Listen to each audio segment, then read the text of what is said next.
Me not test too. What about you?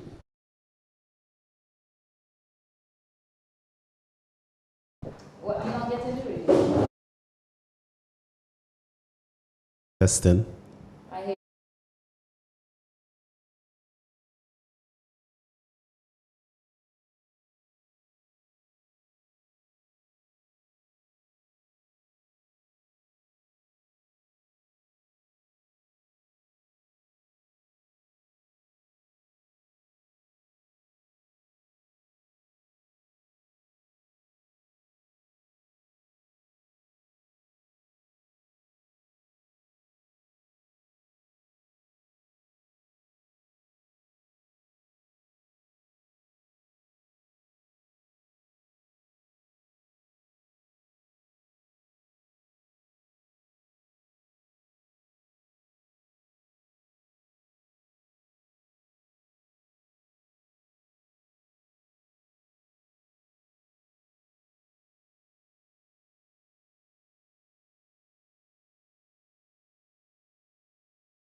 Just now, I'll tell you when the players.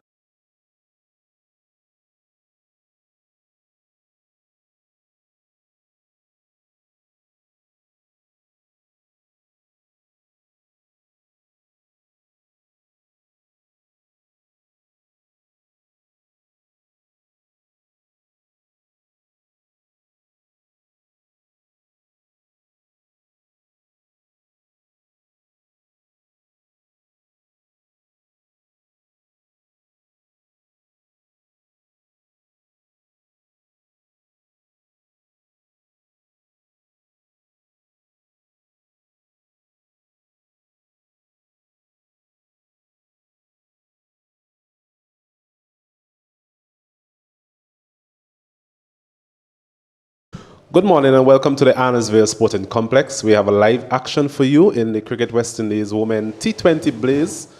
This is the second round of fixtures here between the Windward Islands and the Guyana. Earlier on, Guyana, they won the toss and elected to bowl first. In terms of the teams, Windward Islands, Zeta James, captain, Janelia Gasco, vice captain, Afi Fletcher, Ornisha Fontaine, Naisha Cherry, Holly Charles, Karina Noel, Selena Ross, Jafina Joseph, Ashleen Edwards, and Nerissa Crafton. In terms of the Guyanese, Shermaine Campbell, the captain, Ashmina Munisa, the vice captain, Mandy Mangro, Cherry Ann Fraser, Naya Lachman, Shanita Grimond, Katana Mentor, Rieliana Grimond, Shabina Gajnabi, Plafiana Millington, and Sienna Rettimaya. So those are the two teams for this encounter, as we see Cherry and Fraser to take up proceedings from the Beckway end, and taking up proceedings here with me in the commentary box is Mr. Kesrick Williams. Good morning to you, Kesrick. Good morning to you, Alan. Mr. Cato. Not the best morning you would see with the clouds that's above us. We may have rain interruptions at some point today. First delivery, just going down the leg side here from Fraser. This Guyana team played in their first game a couple of days ago against the Leeward Islands and had a pretty decent game. But what stood out for me was their bowling, how they went about their bowling. Cato were very instrumental in terms of how they set the fields as well. Fraser, I think she sets the tone, Fraser, in terms of her right medium. Gets a bit of movement away from the right-handers, back into the left-handers. I think this is actually a good end for her to bowl from as well, given the wind direction here at the Arnesville Sporting Complex. Also one of the better options to bowl first with the overcast conditions here today in St. Vincent. Another wide delivery. It was blazing hot yesterday, Cato. Even the day before when we had play, wide. Signal Bratwit. Yes, hopefully from our perspective, the rain cloud will stay away and ensure that we get some good cricket today. Good competitive cricket. Windward Island will be looking to get on the board in terms of a win. Guyana will be looking to extend their run of wins to 2. It's a lot of things I can take away from the Guyana cricket. Female cricket, that is, with how they played in their first game, in terms of how meticulous they were, in terms of their errors that they bowl. That one's checking her on the pads, not out. Umpire Bratwit. That movement back into the left-hander once again causes some problems there. This one perhaps pitching a bit too straight, maybe missing the leg stump. It's a good line, good length, and as I mentioned, that movement she gets back into the left-hander, certainly going to present problems here this morning.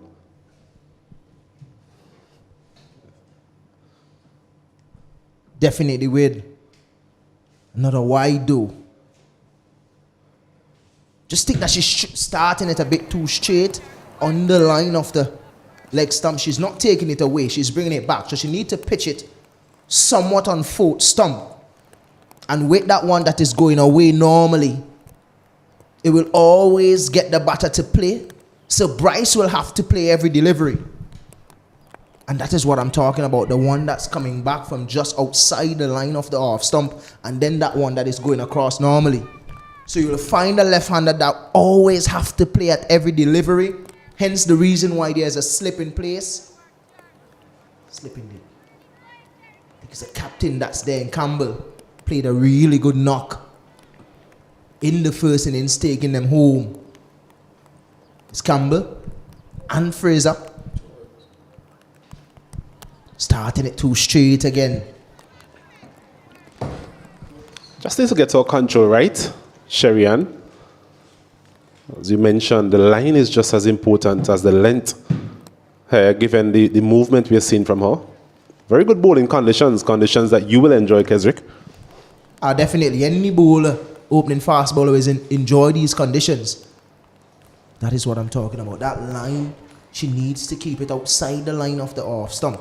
Going down on off stump, because she tends to bring it back. Even on the fourth stump is more important, because she tends to bring it back. So if she can get that one that is going across and coming back from that same line, it would create some problems. Something that we noticed in the first 3 games here a couple of days ago is that deliveries on the line of the off stump and fourth stump, to these females, they tend to block them, and anything on the line of the stump is being played not straight but on the leg side. But the first run here off the bat for the Windward Islands, just a single though to Bryce. A bit of a mixed bag there from Fraser. I'm sure she'll be quite disappointed. But 5 runs conceded from at over Windward Islands, having been inserted this morning here in day number 2 of this Cricket West Indies T20 Blast, the female edition. 5 without loss.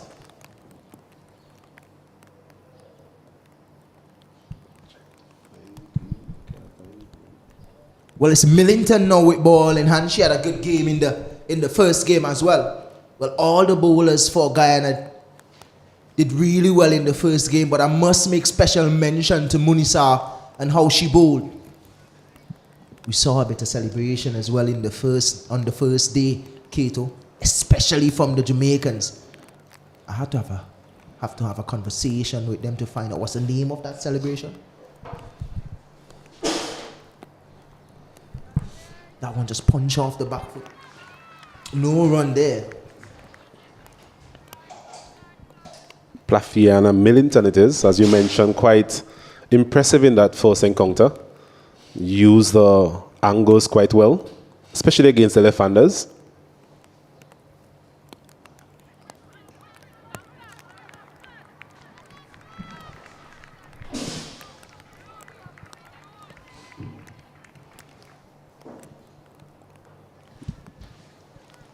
Nerissa Crafton trying to pace that offside field in a couple of occasions now.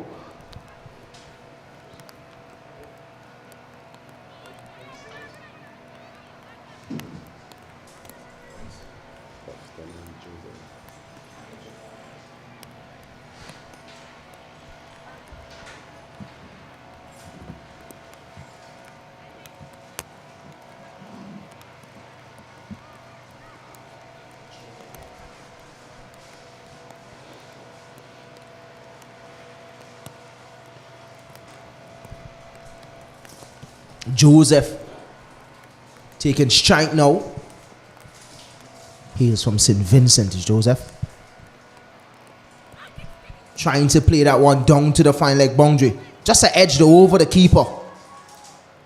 Chased by skipper Campbell. Just a single. And something that I notice as well, a lot of females, they're not sweeping the ball. They somewhat just look like they play across, and like even when the ball is going down the leg side, they don't really sweep the ball. The only player that I've seen that is sweeping the ball well. And that's a good shot, really good shot. As soon as I talk about sweeping, Crafton showing, probably asking me to wait a little bit before I say anything. That's a good shot, 4 runs. First boundary for the Windward Island team. Yes, that just epitomizes what you were just mentioning in terms of the sweep shot. delivery on the line of the leg stump, going further down. Went down on her knees and swept it past that lady at short, fine leg into the fence for 4. So good option for her. Good result as well.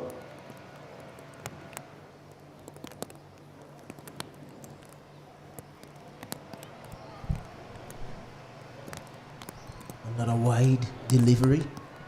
But I would continue with what I was saying in terms of the captain for Jamaica, Williams. The way how she played in that game when they won the game against the Windward Islands here a couple nights ago. She played beautifully. Started the innings with the bat, ended as well, making sure that her team, CHU Henry, came in with a few lusty blows. They finished the game in commanding fashion. And it's quite early, Kesrick, but what we've seen is that the players with the international experience, they've really shown out so far.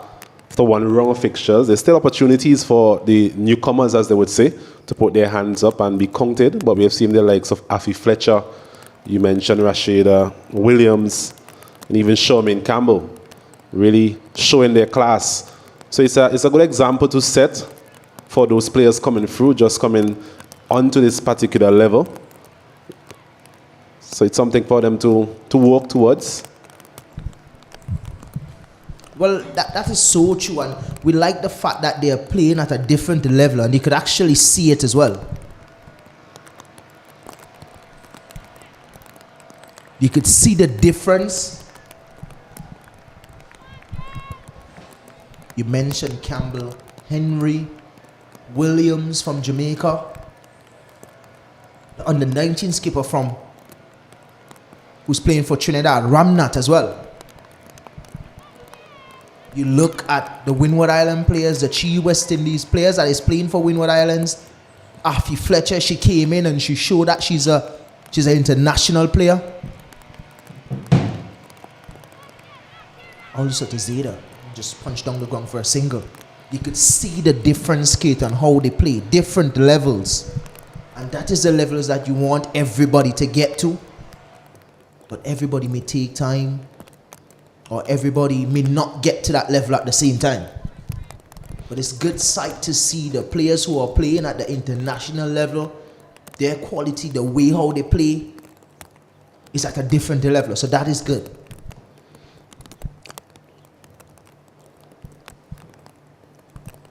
This one is cut behind point. Good shot here from Crafton. Would it run away to the boundary? No. Stop just at the line. An issue that we had in the first game as well was how heavy the outfield is, especially outside the 30-yard circle. Always the ball is stopping at the edge of the boundary, so you really have to run for your runs here. Something that we are not accustomed to.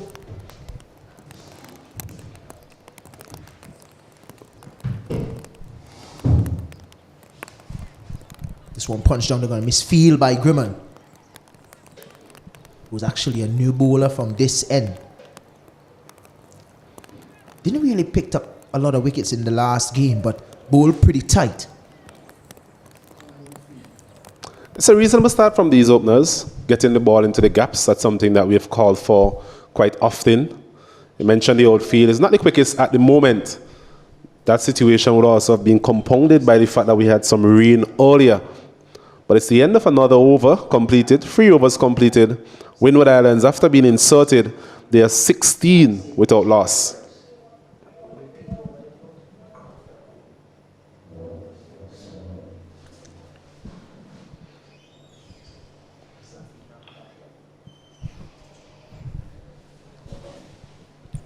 Well, the rain is staying away. Just dark clouds here at the Arnisvale Cricket Stadium. I think it will remain like this, Kesrick, for a period of time. Looking at the weather forecast, I think things looking brighter around 12 or so. Hopefully the weatherman is correct today. For the sake of the cricket here in St. Vincent and the Grenadines. For the sake of the cricket, you're so right. Trying another sweep shot is Crafton. But another change of bowling here is the It's Munisa, the vice captain, who did the damage in the last game here against the Leeward Islands, bowling from a different end, from the administrative centre end. She did most of her damage.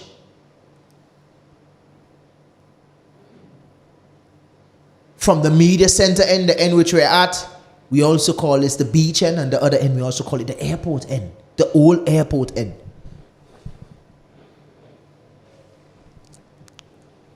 Speaking of someone that can bowl tight lines, you don't have to look any further. Well, what we've seen from the Guyanese so far is that they've really utilized all of their bowling resources in the power play so far. 4 different bowlers. We're into the 4th over. So perhaps it's a intentional ploy not to get these batsmen accustomed to any one bowler at any point in time. Different strategy from them than what we saw in the last game. But every strategy that they have been using as a bowler have been working so far. It's cut behind point. Would it get to the boundary? Grimman doing chase? No, it wouldn't. Holding up right at the boundary line again. So you really have to run for your runs here. Once a very good shot there from Crafton. Seemed to be a very good time off the cricket ball. Given a little bit of room outside the off stump, went back, cut it past the fielder there at backward point. But as you mentioned, have to do quite a bit of running, these two. Trying to convert those twos into threes. Well, it is not something that we're accustomed to here at the Arnisville Cricket Field, Arsenet. We're accustomed to a quick outfield. No, we're not getting that. Batters have to really dig deep, go hard, go for sixes. The fours, they are not coming because the ball is staying right at the edge of the line. And I will continue to say it is not something that we're accustomed to here at the Arnisville Cricket Field. Usually a quick outfield. Just something that the ground staff can look into for a bit. Played with a nice straight back down the ground. This is nice. We're seeing something different from Joseph today. Looking to play straight, which is really good. A single to finish the over. The score is 21 without loss. Not a bad start from these two. 21 without loss. Just scoring around 5 runs per over. It's a good foundation. You don't want to lose a lot of wickets in the power play. The Windward Islands after being inserted. I actually think that we're going to have a short break in play as that rain we mentioned earlier seemed to be making its way across the ground. Ground staff getting quite busy. I think both umpires have signaled for their intervention at this time. So what is going to happen is that we'll take a short break with the Windward Islands women 21 without loss here. And day number 2 of this Cricket West Indies Women's T20 Blast. So we'll take a short break and we'll be back with you with live action whenever that opportunity arises.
Welcome back to the Arnesville Sporting Complex.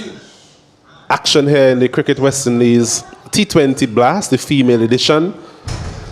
Weather seems to have cleared up quite a bit, so hopefully it stays that way for the remainder of the day. We still have 2 matches to follow this one, but at this point in time, the Windward Islands, they have been insulted all year from the Guyanese women. They are 21 without loss as I welcome back Kesrick. Good morning to you, Mr. Cater. The good thing about it this time is that it's a little bit clearer. So I'm guessing that it's clearing up nicely. So hopefully we don't get any more interruption here by the rain.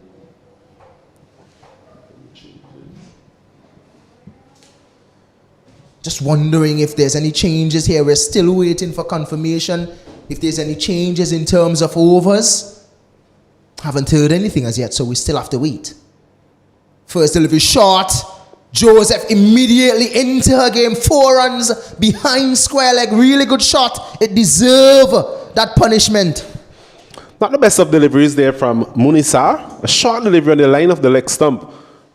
Presented an easy opportunity there for Joseph. It's actually Grimman, sorry. Easy opportunity there for Joseph to just swivel on that one and hit it behind point for 4. Good start after the break. A little bit better today. I mentioned I've been looking at Joseph today. She's playing a lot straighter, playing everything to that V, anything short. She looks to play it on the onside. Again down the leg side from Grimman. Quick single. Not the best of starts for Grimman after the break. Normally hear players talking about getting adjusted again to conditions. So far, it's been a struggle for the bowler resuming play. After that extended break, we had a break earlier in terms of the rain. Something I would like to see, Kato, is probably getting in the Windward Islands batting, probably getting Afi Fletcher, probably to bat a little bit earlier because she's more aggressive. The last game we saw, she was the one that take the tempo up. That one is a bit short again. Crafton didn't get enough bat on it to swivel it over the onside. But yeah, I saw her bat in the first game. She was the aggressor. She came in and she played pretty smart. Played everything on its merit. Scored a few ones. This one is punch. Through the offside. Wouldn't get to the boundary. Good shot by Fontaine. Only 2 though. Looking for a third is Fontaine. With the throw. It's a good shot there from Crafton, a full-length delivery, driven through the offside, finding that gap. But as we have lamented all day, the outfield not the quickest at this time. That would have been compounded by the rain we had earlier as well. And it's bold. What I really wasn't seeing before. It's a really good delivery, going down on the line of the off stump. I really just holding on the line there from Grimman.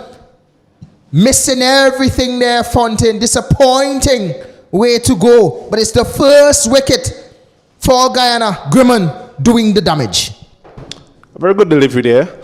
Crafton, I think, would be quite disappointed that she was on the back foot for delivery. Perhaps she should have been on the front foot. But well bowled from Grimman. Conceded 7 runs so far in the over. But I'm sure her captain will be quite pleased that she's able to add something to that 4th column. Windward Islands, they're 29 for 1.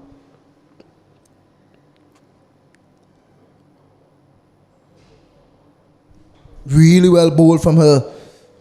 We were waiting for that ripper to show you the delivery coming from around the wicket to the left-hander. He really didn't turn much, just pitching on the line of our stump. Sort of just straightened that delivery.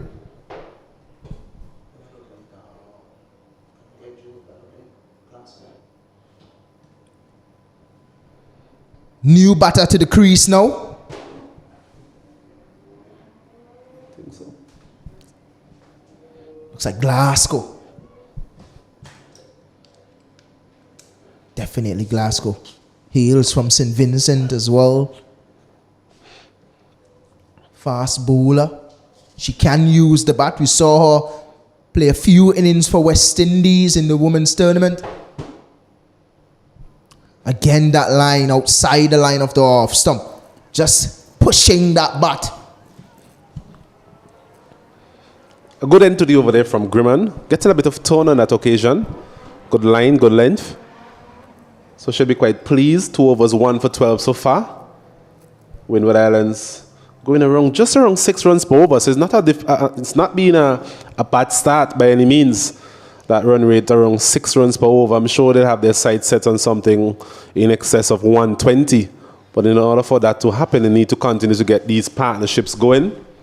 And and you mentioned the likes of Afi Fletcher to come in and put some impetus into the innings at the back end of this innings.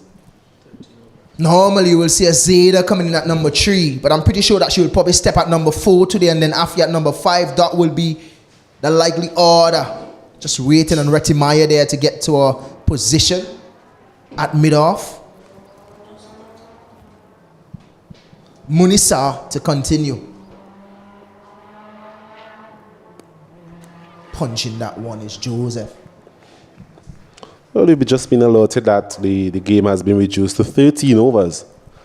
So that means after this delivery will be just around 7.4 overs remaining in the inning. So it'll be interesting to see the approach of the Windward Island players, given that reduction in the overs. Hence the reason why Glasgow is up in the order. Saw her playing a blinder in St. Kitts, the West Indies team. So she has the ability to really go far. Munisa again on the line of the off stump, just punch out to point. Grimman misfeeling. They're looking for a second. No. Really good show from Grimman. I want to thank the media team for bringing over that message over reduce to the viewers. We apologize daily that information didn't get to us in time. But as soon as we get any information for you, we'll always share it. You can trust us with that. Sharing information.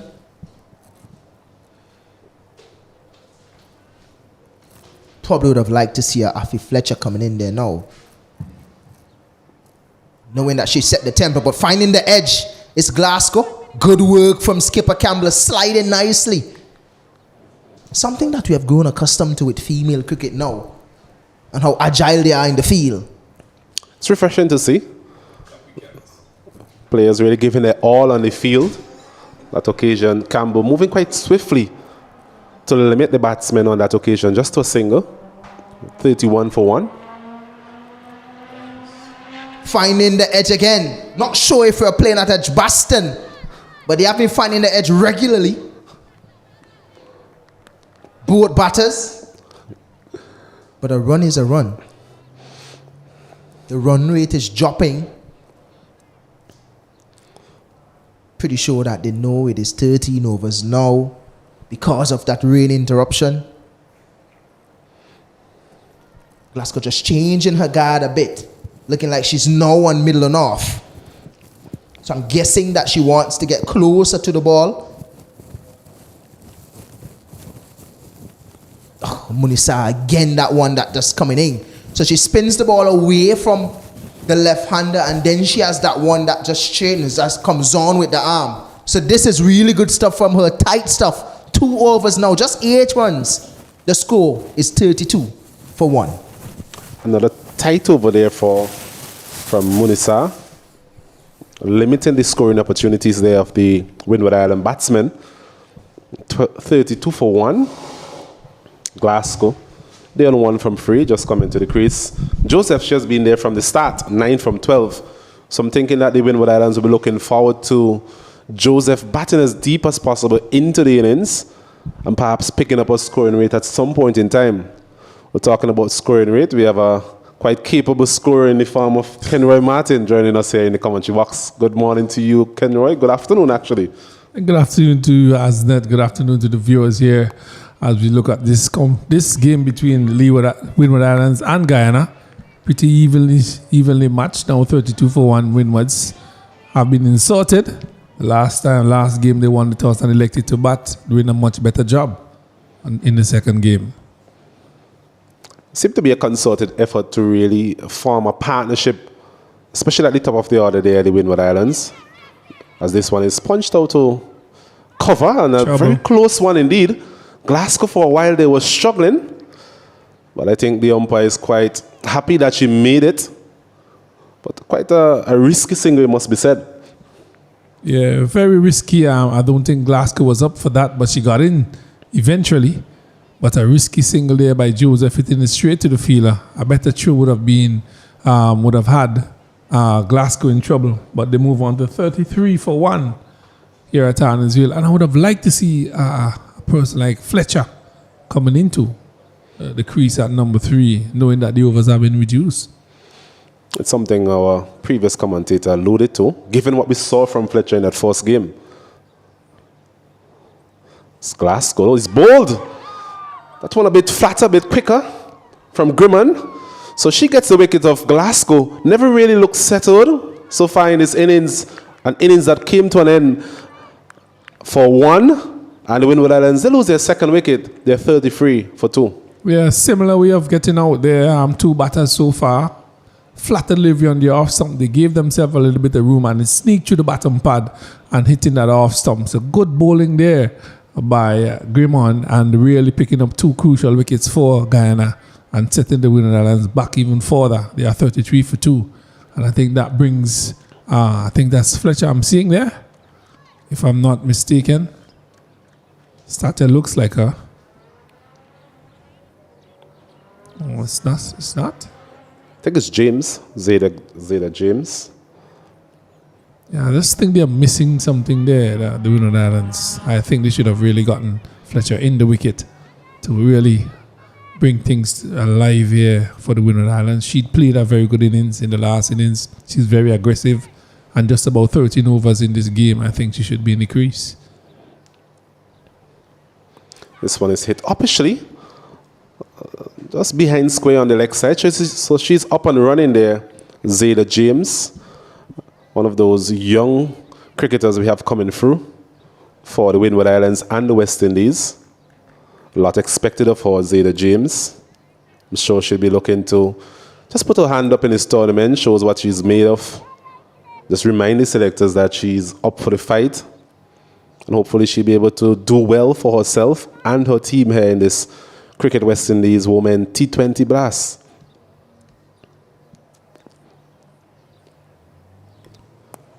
It's punching this one, but straight to the man, the fielder there at mid-off.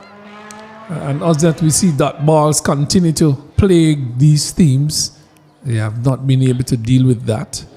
Dot balls. A lot of dot deliveries have been bowled in this tournament thus far. This one is getting the outer portion of the bat there. Joseph should be able to get a second quite comfortably in the end, as we see Fraser giving chase. So they just need to get these singles going, and hopefully that will be complemented by boundaries at some point in time. That run rate we saw earlier around 6 runs per over, so it has plummeted somewhat to 5.14, 7 overs completed, 36 for 2. Joseph, she's there on 12, Zeta James on 1. Yeah, man, they continue to bat well, but they need to score. In my opinion, off of all deliveries, it's a time where you turn your strike over, try to get less dot balls in the system, get your runs as much as possible. It's a heavy outfield, so you have to make up your mind that you have to run. 36 for 2, and these 2 batters need to step it up to give themselves a good opportunity against Guyana, because they came in the first game and really make their opponents look really small by the total that they set. They batted very well as a team. This one is high in the air. A chance for a catch. The fielder goes back and she misses it.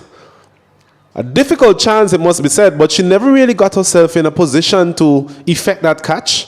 Fielder there at mid-off, Munisa, in the end went for the one-handed effort, which was perhaps not recommended. But a life there for Zeta James and the Windward Islands. They're up to 38 for 2.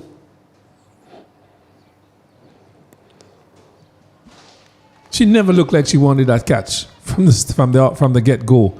Never put herself in a position, and the ball evaded her, went over the head. and a chance going up big in there. They are 36 for 2. Millington it is into her second spell. Started from the backway end, this time coming from that administrative center end. James punching this one through the covers, gets a single. So I think that would be the minimum required from the Windward Islands from this point on. Just getting the singles as much as possible. Run hard, as you mentioned. And hopefully they'll be able to get some boundaries as well. Well, they need to get a few over the ropes for sure. At this rate, they need to get some over the boundary. You have to hit the boundary, you have to hit the boundary mark and hit it hard. Punching this one out to deep cover. Joseph. I think they'll be looking to her to really get things going. She's been there from the start. Should be used to conditions by now. Just a reminder to our viewers that we are playing 13 overs due to the rain interruptions we had earlier.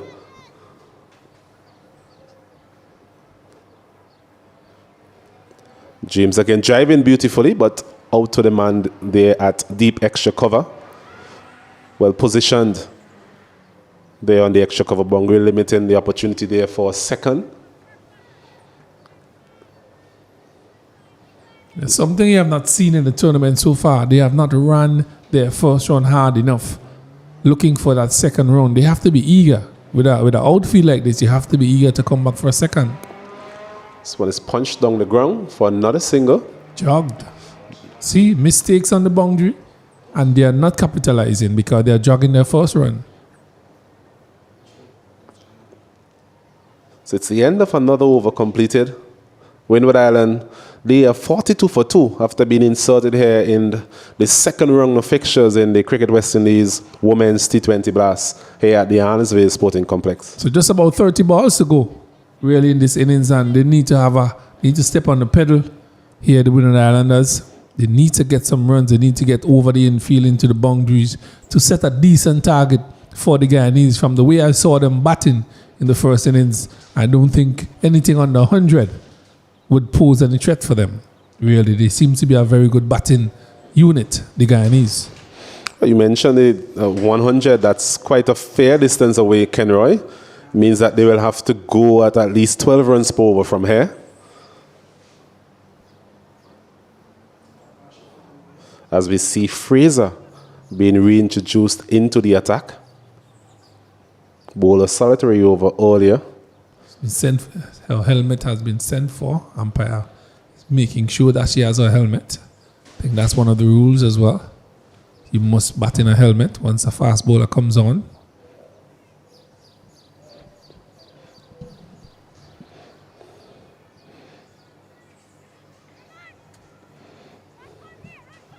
Into over number 9 in this innings.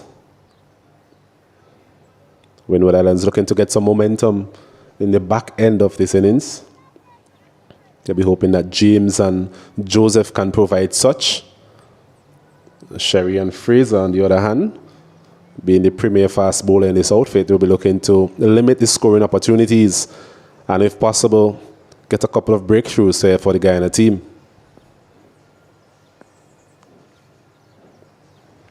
It's a good length delivery. Punched out to cover, no run. Not the best result there for the Windward Islands. Mentioned the need to get those singles going, scoring from as much deliveries as possible, limiting the dot deliveries, especially at this stage of the innings. Yeah, those dot deliveries continue to haunt the Windward Islands. Need to hit those gaps. He's swinging at this one, getting the outside portion of the bat down to third man for a single. I think that's the minimum that they will require at this stage. Yeah, these batters need to pierce this field, get it over the ropes, put some pressure on the fielders, look for their twos, run the first one hard. Look for a total that is competitive. They are 43 for 2 and we're into the 9th over, just 13 overs to go in this game. They really need to put their foot down and get those balls in the gaps and run hard, hit the boundaries as well. James swinging at this one outside the off stump, missing it completely. Doesn't seem to be the type of player that has a lot of power. Does seem to time the ball quite well. So I think our job will be just to hit the gaps as you mentioned. If it is possible, time these deliveries somewhere close to the boundary. The outfield doesn't help, given what we have seen earlier. This one is walked to mid-on for a single. I think Joseph is the one that they'll be looking for in terms of the big shots. Well built. Well, she's been there from the start of play, so I should be in. And really, she should be the one who taking the charge to the Guyanese. But Guyana would be satisfied with the job that they are doing so far. They have restricted the Windward Islands to 44 for 2. Swinging at this one, missing it. There was Joseph. Perhaps feeling the pressure as well. 15 from 21 deliveries. She'll know that there's not a lot of time left in this innings. So really throwing everything at it. That occasion, perhaps taking her eyes off the ball for a second. Missed it completely. It's not going to be easy against Fraser. Was shown good lines and good lengths so far in the tournament. Short again, this time getting a bit of bat. Out to the fielder there at square leg. Does a neat job in the end. But it's the end of another over where just 3 runs were conceded. Not the result the Windward Islands were looking for, but they march on to 45 for 2. 9 overs completed. Well, you said march on. It's a slow march, really. A slow march. They are being pegged back there by the Guyanese. Fraser has 2 overs, none for 8. That's excellent returns there for Fraser. James, she has 6 from 7, and Joseph, who's been there from the start, she's 16 from 22. So the dot balls have been increasing, and that's no problem for the Guyanese, but it creates a problem for the Windward Islands batters and their score.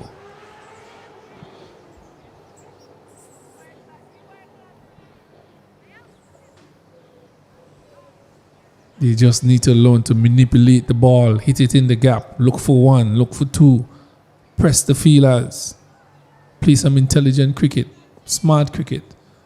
Now the Guyanese skipper have seen it that they brought the feelers about 3/4 in to cut that off as well. New bowler is Latchman as he's hitting this one out to extra cover. This could have been 2. Chance for second. Well, Problem. in the end, she's struggling here. Joseph was never going to be a second. James, being the quicker of the 2, made her way quite comfortably to the non-striker's end. But well spotted there from the field out there, deep extra cover, threw it to the wicket keeper's end. And in the end, Joseph goes run out for 17. The Windward Islands, they lose their 3rd. They're 46 for 2. Just pointed that out. Just pointed that out, hasn't it?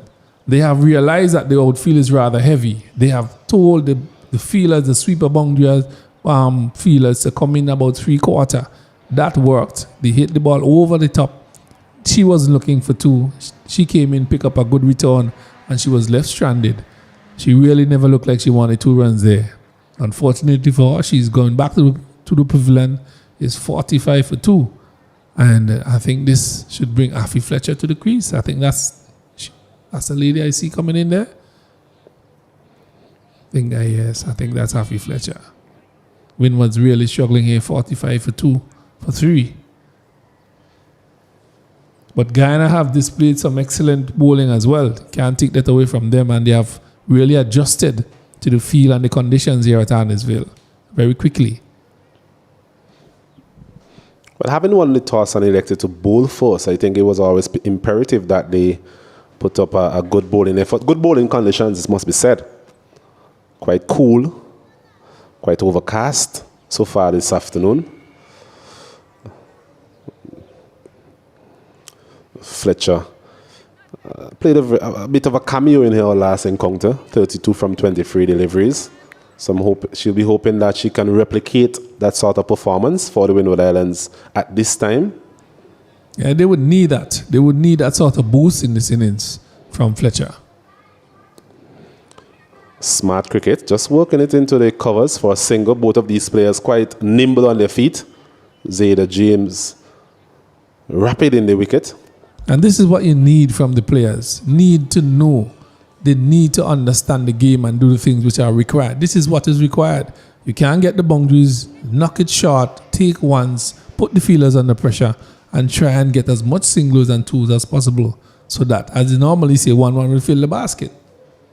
A runner ball would help you, not just trying to knock it out the park. Play smart cricket. Understand what is required of you. This one is short and she's pulling it down to long on. Fielder comes around. Not going to prevent a second. So James on that occasion opting for that region of long on. Got enough bat on it. 2 more runs to the Windward Islands. 49 for free. Still not finding that boundary rope past that. So missing this one outside the off stump. Naya Latchman. Not a bad over from her, given the state of the game, coming into bowl in what will really be termed as a death overs, given that we're playing 13 overs this time around. That's 4 runs conceded so far. I'm sure James would be harboring thoughts of finishing on a high. Latchman will be looking to get a wicket. Next best alternative would be a dot ball, which he would have achieved. So it's the end of a very good over there from Latchman, her first.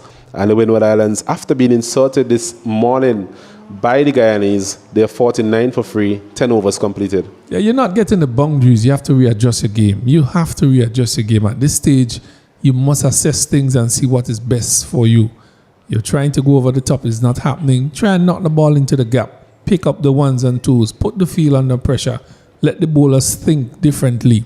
Let the fielders be under pressure and try and rotate the strike as much as possible. That is what the Windward Islands ought to do here. They are 49 for 3. Fletcher is at the crease. She could strike it, but she needs a momentum as well. She needs to get into her game. You mentioned it to a momentum. That's always critical, especially in limited overs cricket. The teams that finish well in terms of their batting or bowling effort tend to carry that momentum into their second innings. So the Windward Islands will be hoping that they can finish on a high here, and that momentum or confidence can be translated to their bowling effort whenever that opportunity arises. Yeah, surely agree with you there. It helps that team, helps every individual on the field to see that you have done pretty well. You're taking your catches, you bowl well. But as a batting team, when you strike the ball pretty well and finish on a high, it goes straight into your feeling as well. This one is hit to short third man. As we mentioned, Zayda James quite quick. Was able to make her ground quite comfortably in the end. Not a single. 50 for free. That 50 coming up in over number 11. Over number 11 of 13, as we mentioned before. 66 balls to get 50 runs.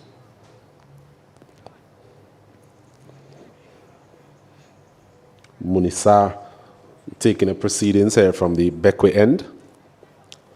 They've been quite prepared to utilize their spinners, the Guyanese, something that we have seen even at the men's level. The diet of spinners, they would say. Smart cricket there. Very smart cricket. This is what you have to do. You're not getting the boundaries. Knock it around. Put the fielders under pressure. Take your ones and twos. You have to score off every delivery leading up to from here on in. You have to do that.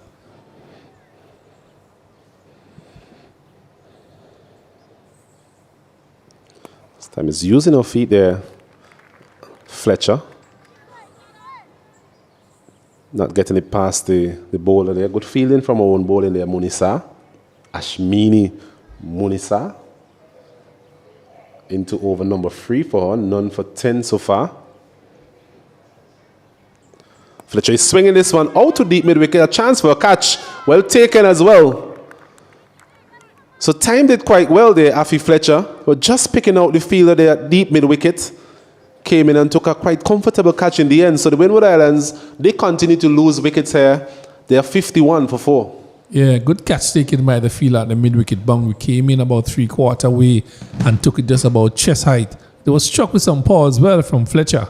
But unfortunately, she found the fielder and she has to go back to the pavilion by an excellent catch. They are now 51 for 4.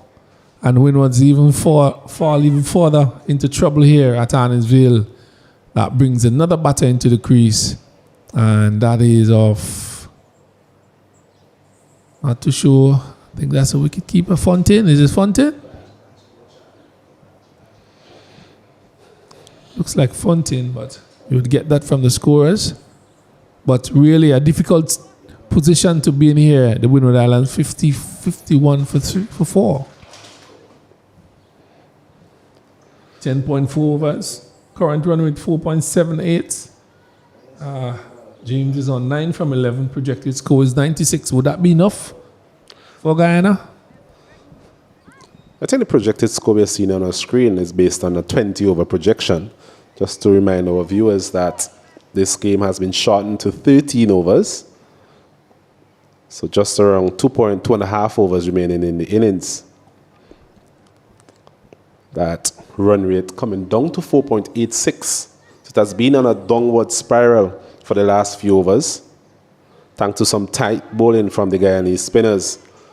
And the Windward Islands not being able to get enough balls into the gaps, not being able to find the boundaries at will. That wicket of Fletcher would really dent their progress. He mentioned the fact that she has a bit of power about her. This one is swinging again out to the same fielder there, Grimmond, and she takes it quite comfortably as well. So just an action replay of 2 deliveries earlier. Another wicket goes. Munisa gets her second. Windward Islands, they lose their 5th. They're 51 for 5. Yeah, similar situation, similar catch, same individual, and the result is the same. 51 for 5 here at Arnisville playing field. Windward's really struggling, trying to get the ball over the fence. It's not happening. It's not happening, Osnet. They ought to readjust themselves and try and pick up the singles and the ones and the twos. They have to do that. They are not clearing the fence. It's a big part of the ground. It's the biggest part of the ground, in fact. Both players looking to hit in that region of deep mid-wicket. It must be said, good captaincy as well from Campbell. Getting her fielders in the right places. Also, the fielder herself, Grimmond, seemed to be a very good mover in the outfield. Good pair of hands, and we have seen that manifested on 2 occasions in this over. Very good catch from her. Windward Islands really struggling to get any sort of momentum in this back end of this innings. Guyana has been on top of them from the start. I think the 2 opening batters started well, and then they lost both of them, and then they fell into this hole that they still in, trying to dig themselves out, the Windward Islands. They are 51 for 5, 11 overs bowled, and Guyana has really stuck to their guns. They have bowled in the right areas. They have taken their chances and really did not give way. They did not give much to the Windward Islands and have really suffocated them up to this point. Start of the 12th over. Millington it is. James still fighting hard. 9 from 12 deliveries. He's been able to walk the ball into the gaps. We mentioned not a power pack player by any means. Just need to find a way. He's driving this one beautifully out to deep extra cover. Once again, the field is well set. Bowlers seem to be bowling to a plan as well. Yeah. Millington into her 3rd over. None for 14 so far. So quite economical, the Guyanese spinners. Hasn't really given a lot away. Forced the Windward Island batsmen into errors. And their fielders have really backed them up as well, in terms of their catching, their ground fielding. This one is short and pulled out to that field that deep mid-wicket. For a moment, they are looking for a second. James not answering in the affirmative. Another single added to the total, 53 for 5. Just around 10 deliveries remaining in this innings. Reverse sweeping this one beautifully there, Zayda James. Bit of innovation, but once again, the outfield, not the quickest we have seen. And in the end, just plugging and allowing the batsman there to get a second. But a bit of innovation there from James. Yeah, good looking shot that is. Connected very well on the bat. And if it wasn't for the slow nature of the Arnisville playing field that it is now, that would have gone over the ropes. But a fine shot there. Good innovation, as you said. she played it very well. A flighted delivery, driven nicely there from James. Seems to be something about her, Zayda James. It's a good technique. Yeah, she Times does. the ball well. Punches the ball down the ground quite well. Good all-around player. As we mentioned, maybe not the power that the Windward Islands would like at this stage to clear the ropes, but doing quite a steady job for her team. On that occasion, leaving her back behind. Another single taken. It's the end of a reasonable over. 6 runs coming from it. Windward Islands, they are 57 for 5. 12 overs completed. Well, the final over is to be bowled. And looking at the bowling figures, they 2 for 8, 3 for 19, 3 for 16, 3 for 10, and 1 for 4. Excellent returns for the bowlers there for Guyana. Windwards have not really challenged that bowling attack of Guyana, and they have done exceptionally well. They have bowled a lot of dot deliveries. That is a problem in the Windward Islands innings. They are 57 for 5, and they're into the final over. Six balls remaining. James is on 13 from 15, and Fontaine is 2 from 2. It's going to be the leg spin of Nia Latchman to finish off proceedings here for the Guyanese team. Both a solitary over so far, conceding 4 runs.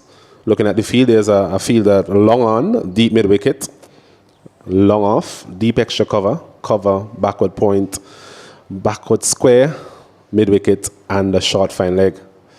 So flight delivery is bold. So yorked herself there in the end.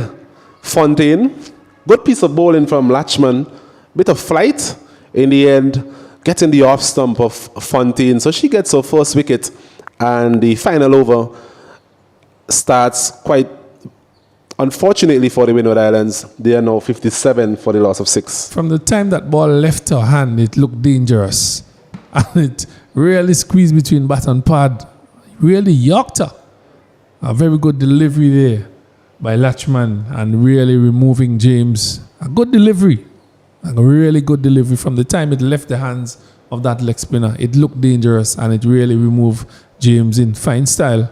So Guyana continue to take wickets here, continue to keep the Windward Islands under pressure. They have not really dominated with the bat. The wicket is a very good batting track as well. But Guyana, very disciplined in their bowling. They have backed their spinners in this innings, and they have produced. James Latchman has 1 for 4, and she has picked up a wicket. And the others have backed her up very nicely during this game. Really not much to talk about when it comes to the batting for Windwards. New player being Noel. Should be hoping to get bat on ball, but just lobs this one straight to Cherry and Fraser there at cover. A rather soft dismissal there from Noel. And the Windward Islands, the wheels keep coming off here for them at the Annisville Sporting Complex. They are now 57 for the loss of 7. Well, they're not too sure. They have just slumped into this position, Windwards. And they have not been able to back themselves out of this.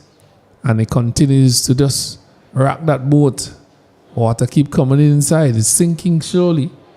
A fellow commentator said that they will not pass 60. I think he's on track. 4 more deliveries, 57 for 7. Really, they should have done better. Yeah, the Windwards, but kudos to Guyana. They have played very good cricket. They have backed their spinners. The fast bowler bowled well in the good areas, didn't give much away. And one of the issues is that the Windward Islands have batted a lot of dot deliveries. Really didn't score much off of those. And they kept losing wickets. And they are now 57 for 7 in the final over. Latchman actually on a hat-trick as well. Can we see the first hat-trick of the tournament? Very much possible. State of the game. Deliveries remaining, what he should do, when he should do it. I think she's in a very good position to get a hat-trick. 57 for 7, the Windward Islands. Now joining us, they lost the toss and they were inserted. Not the best batting effort so far. Not the best delivery to bowl as a hat-trick delivery, as this one is down the leg side. Should be able to come back for a second, will they? I think they will. Zeta James for a while there. I think she was quite reluctant to come back for that second. But in the end, decided to. So 3 runs added to the total. Now 60 for 7. The new player being Holly Charles. What can she do with these 4 remaining deliveries? Well, she's swinging at that one outside the off stump. Missed it completely. Bit of turn as well for Latchman. Charles not really in the best position to execute that cut shot. Swinging again. Good result for her. Getting James back on strike. I think that's the least that the team would have been expecting from her. 61 for 7. Really slow going here by the Windward Islands. Never got any momentum in this innings. They started nicely, but then just fell away as the innings continued. And Guyana has taken advantage of that. The spinners have bowled exceptionally well on this wicket. A dry wicket, but they just bowl good lines and good lengths as the leg spinner continues. Swinging at this one, Jada, but she's caught there at short third man. So the wickets continue to crumble here for the Windward Islands. Zeta James, after making 13 runs from 15 deliveries, she's back in the pavilion. And the Windward Islands, they know 61 for the loss of 8. Just 2 deliveries remaining in the innings. Well, she started this over with 4 runs to her name. She had none for 4. Now she has moved on to 1.4 overs. She picked up 3 wickets for 8 runs. Excellent returns for Latchman. Just the type of over her captain would have been looking forward to. Good end to the innings for her and the Guyana team. 61 for 7. 61 for 8, actually. The Windward Islands. After that initial partnership of 29 for the first wicket. Hasn't really seen any sort of consistency in terms of partnership, consistency in terms of scoring. And that has been reflected in the final outcome so far in terms of the total, as there's an appeal for a stumping and she's gone as well. So everything seemed to be happening here for the Guyanese team. Another wicket goes. It's now 61 for the loss of 9. She actually picked up 4 wickets in this over. Excellent bowling here by Latchman. The Windward Islands just keep losing wickets. Ball after ball. It's actually the end of the 13 overs. As we mentioned, reduction in the number of overs in this contest due to the interruptions we had earlier, that wicket from the final delivery of the 13th over. So the Windward Islands, they will end at 61 for 9, having been inserted earlier. Remember, this is the second round of fixtures in the Cricket West Indies Women's T20 Blast. Not the best of batting efforts, Kenroy. What's your assessment of the innings? Yeah, a really poor batting effort, except for the opening batters who had a reasonable start, and from there on in they lost those 2 wickets. Joseph batted for a long period, but really didn't get the ball away from the fielders, struck the ball straight to the fielders, and from there on in, the win was really never trouble with the bowlers. The bowlers kept at the batters, and they really felt like pins as Guyana bowled out basically bowled out the Windward Islands team. They are 61 for 9 in 13 overs. Not an impressive batting effort here from the Windward Islanders. And Guyana seems to have a pretty good batting lineup. They should really get these runs rather easily. But cricket is a game of glorious uncertainties. Who knows what would happen? But I don't think it was a very good effort by the batting team, the Windward Islands. Not a very good batting effort. Not much to talk about.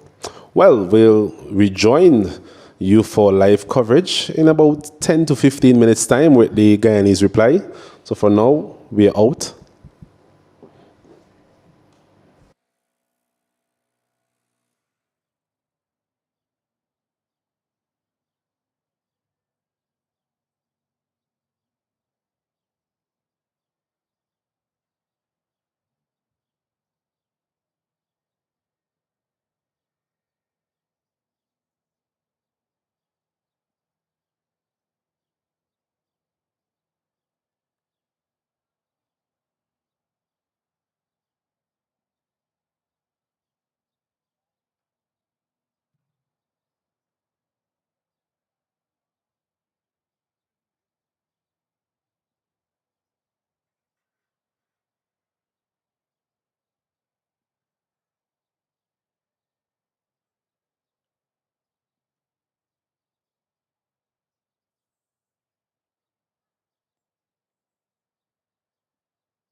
We're back here at the Arnisville playing field.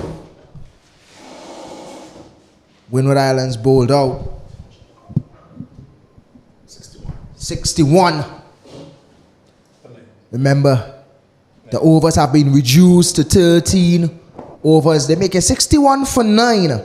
Guyana doing a wonderful job with the ball. So they are continuing from the last game what they did with the ball.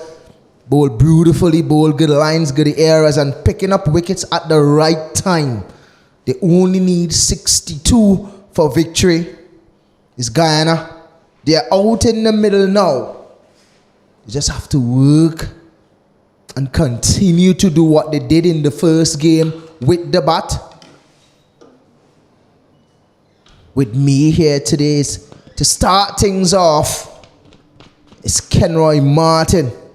Good day to you again, Kenroy. Yeah, Keswick, welcome back. Good afternoon to the viewers. And we're here for the second half of this game.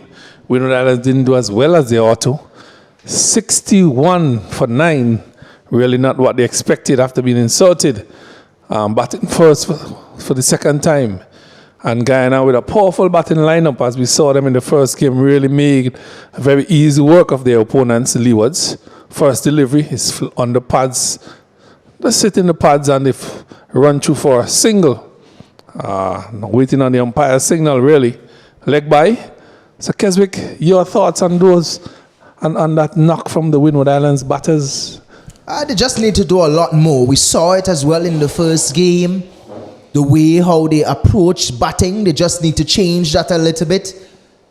Losing wicket at important times when they're not supposed to be losing wicket. They never had the momentum at all in this innings to get them to a good total. They came back out after the rain and never seems like they had any sort of control of the game at any point. Wide delivery from Ross. You said a word, control. They never really took control of the game at any time. They started well, the two opening batters, but really fell away. Never catch themselves after losing those two opening batters. And I think that all comes down to the discipline. You know, understanding the game and doing what is required. This one is edged past the wicket keeper. They have gone for one and the ball just bubbled, really just bounced on the surface. Not a really fast outfield. Seems to be a rather spongy one. Because we have seen that for the past 2 days or so. Guyana now moves up for 2 without loss. Needs another 59 runs to win this game. Windwards need to do something special here. Yeah, definitely. There's a change at the top for Guyana in terms of the openers. Money size. Trusted to start proceedings here for Guyana with the bat. Last game it was Mentor and Grimman. Yeah, I think they're trying to get the score as fast as possible. Looking at the tournament, rain and so on, I think the aggregate and so on will be coming to play. Those things you have to look at. But there's a packed onside field as well here for this bowler, left arm seamer. This one is driven up, taking a quick single. Could be some trouble. Go through at the stump, misses all three. That should have been a close one. That would have been a close one if they struck those 3 stumps. Had a good aim as well as Afi Fletcher. Good work from both batters at the crease. Munisan, Grimman, good quick single. Probably would have thought I would have seen someone like a Glasgow with ball in hand, new ball in hand. Decide to go with Ross, the left arm seamer. And immediately I've seen the difference in approach when it comes to batting. They're running their runs quickly, they're challenging the fielders, and they're looking for their singles. They're running the first one hard. So they probably have already assessed, as I said, the situation and really adjusted their game. Definitely. We saw Grimman in the first innings take a liking into the Leeward Island bowlers. She scored 33. So they would definitely love to get that again, Guyana. Again, quick single. And they're looking for 2. That's what I'm talking about. Smart cricket by these Guyanese. You mentioned it. You mentioned it in the Windward Island innings. They were not capitalizing on those those misfields from the Guyana team. This time Edwards diving over that one, causing the Guyana to get 2. So 2 to finish that over. This is really good work here from Guyana. The score is 6 without loss. Skipper with ball in hand. Yeah, good start here by Guyana. Excellent start. 6 in the first over without any undue risk. Putting the ball in the gap, turning the strike over, and a really good start to them for this innings. Just need another 50-odd runs to win this game. And really, it's good to see the ladies taking on the fielders, pressing, looking for 2. That is something we have not seen. And the dot deliveries, they are basically going to run a ball now. So they need to improve on that as well. Well, you made mention of it not just today, especially on the first day. We realize that a lot of these teams, they are not running the first one hard, knowing the conditions here now at the Arnisville playing field regarding the outfield, especially outside that 30 yards. It's a bit sluggish. But Guyana realized that it's a bit sluggish. They will have to run. So anything that's been messed up by any fielder on the Windward's team, they look forward to. So they strike the ball well to the fielders. Any sort of mistakes, they always look for 2. And this is good from Guyana, noticing that. Yeah, good adjustment to the game. As we see Ross this. Left arm. Full delivery outside here, something driven straight to the fielder again. That is something we have seen. Just striking the ball straight to the fielder with a little bit easing it off, get it backward point or so. Piercing the gap. We have not seen much of that. Technically. It's a packed offside field. Cherry there at third, man. Down the ground is Munisa. Didn't really get a lot of connection. A little bit of a mishap there between Munisa and Skipper James. And immediately see they took off a run. Ball just trickling out to third man, and immediately they took off a run and got a leg by. Well, it's a packed offside field. You seen Cherry there at third man. Affy Fletcher, backward point. Charles is at cover. Joseph at extra cover.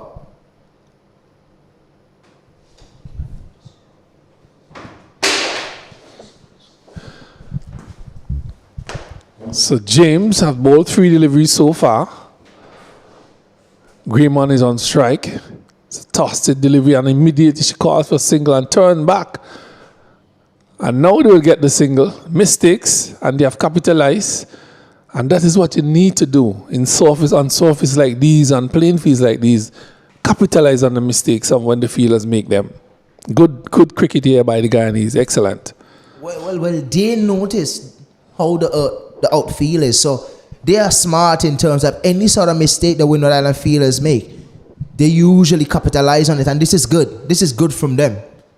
They have been playing smart cricket, looking at their cricket and Trinidad and Jamaica. This one is a loud appeal, seems to be heading down leg, but some trouble here. The finger goes up, she's run out. Looking for that single. She wasn't sure if the umpire would have put up that index finger, but she goes run out, and an excellent break here for the Windward Islands. No reason for that run. There's no reason for it. Munisa has to go. Not sure what she was looking at. She just sets off.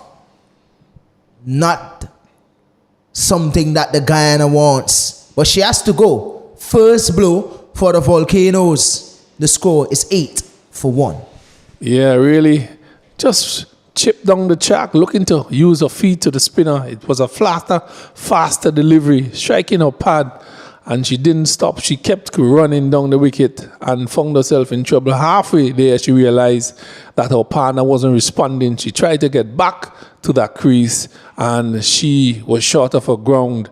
Wicketkeeper Fontaine pulling off the bails, and Windwards have gotten their first wicket here through the run-out route, and Guyana are 8-1. Unfortunately for them, but fortunately for the Windward Islands, they have struck. And that brings, is it Monasaw? No, I'm not too sure who's under the helmet. We'll get that soon. New Guyanese batter.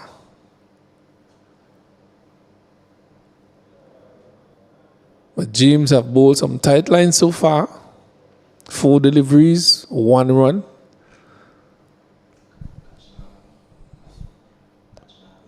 Skajnabi. Yeah, she had a good knock as well in that first innings. Seems to be the lady in form as well. She'll be facing James. Good one, first delivery, and she's off the mark right away. Straight bat, and that's something that we have seen to have improved in this cricket. A lot of them been playing across the line. They are playing with a straighter bat in this innings. Which is nice. This is definitely something nice. And she played pretty well in the first game as well as Gujnabi. Yeah. All-rounder bowler, a pretty decent spell in the first game. Came in and bat at number 3 and played some really good shots around the ground. Lost a wicket just before they actually went over that line of victory.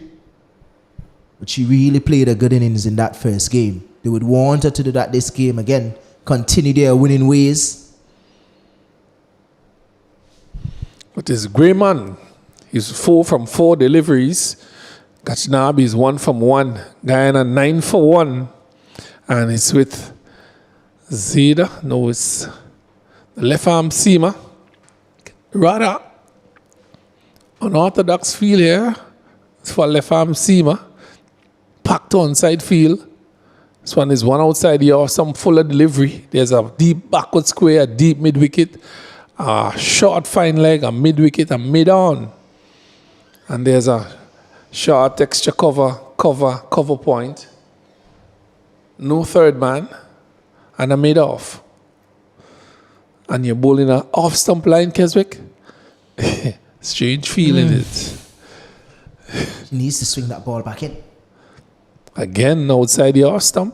Why? And she's bowling full outside the line of the off stump. So a deep mid wicket is not needed presently. Probably a third man is a better option if it's a situation that she's bowling on the stump and it's coming back in to the right hander. There we go. Then it's accepted. Guess they're listening. Change of field immediately. That third man is being introduced. There's no fine leg now. So she cannot bowl too straight because then it's an easy flick on fine leg. She does it. She bowls on the pad. Easy leg by. Taken by these 2 batters, Gachnabi and Greyman. Remember, ladies and gentlemen, if you're joining us, remember this is the Women T20 Blaze. CWI Women T20 Blaze. We have 3 games today. The first one, Windward Island versus Guyana, playing presently. And at 2:30, Jamaica versus Trinidad. And at 7 tonight, Barbados versus the Leeward Islands. This one is pressed nicely through backward point. She's gone for 1. She's coming back for 2. It just holds up in front of the ropes. But a fine looking shot there by Greyman. Lovely shot that was. Oh, she's playing nicely. I find she's one of those type of players that plays on the up nicely as well. She plays the ball on the bounce. Looks a good opening batter. Plays the ball through the offside nicely. One of the few players that plays through the offside nicely. This one is finding the edge again. A bit futurous there. Futurous. Yeah. Edge that is.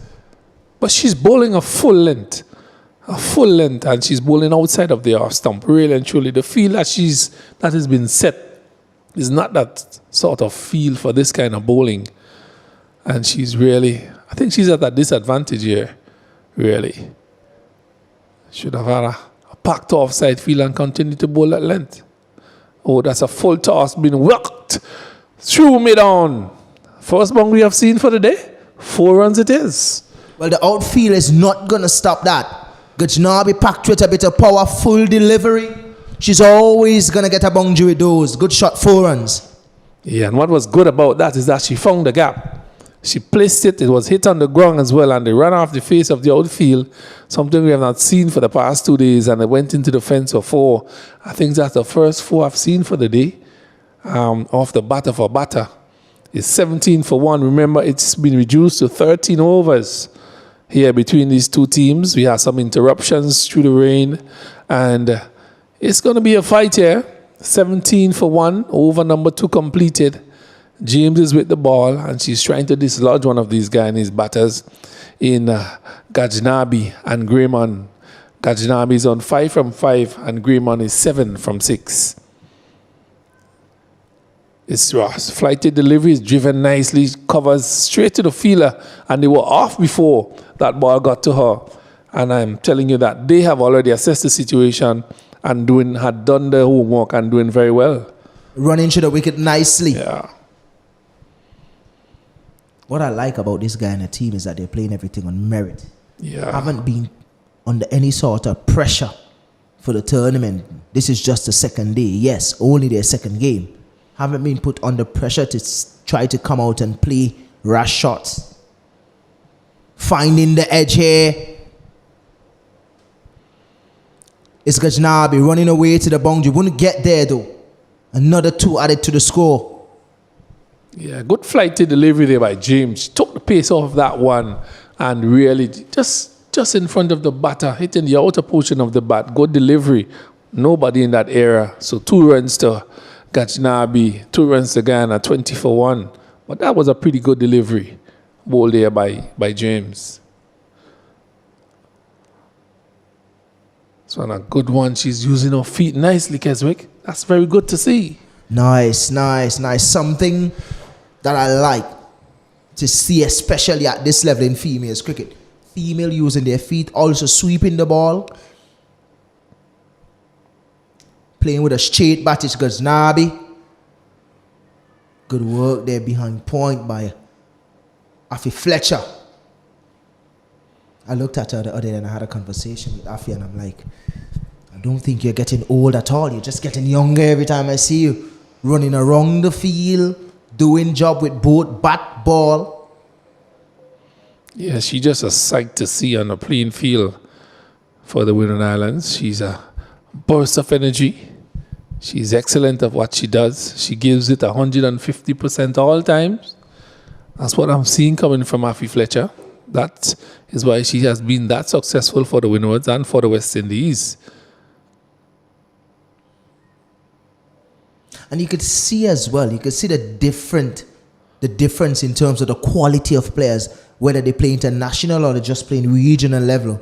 You look at James and you could see that she's above the rest, not saying that she's way better than everybody else, but you could see the quality from her, from Afi, from Glasgow. That's a really good shot from Grimman, finding the gap between point. It wouldn't get to the boundary, but it's the placement. Opening the face of the bat, making good connection. You could see that she opened up the face to get it behind point. This is good work here from Grimman. I like what I'm seeing from her, young player. Yeah, she threaded the gap sweetly, man. That went through the backward point and really raced off the face of the playing field. That should have been a 4. Really, it's a fine shot played by her, but only 2 on this surface. But an excellent shot played by Greymon. She looks very good. She looks like she's in very good touch as well. Timing the ball sweetly, playing each ball on its merit, and doing what is required. Running the first run hard and challenging the fielder. Well, she was the main aggressor in the last game as well against the Leeward Islands. She came out in this game again and she's showing just that. Looks like she's in great touch. This is just only the second day of the tournament, the second round. But looking at the first round, the players that really stand out for me. The captain of Guyana in Campbell, the captain for Jamaica, Henry from Jamaica, Afi Fletcher from the Windward Islands as well. Really played well. Also, Elliott picked up 5 wickets against Trinidad. Yeah. And I must make special mention to Anisa Mohammed. The way how she captained that game against Barbados was exceptional. I think that victory belongs to her in terms of how she captained that game.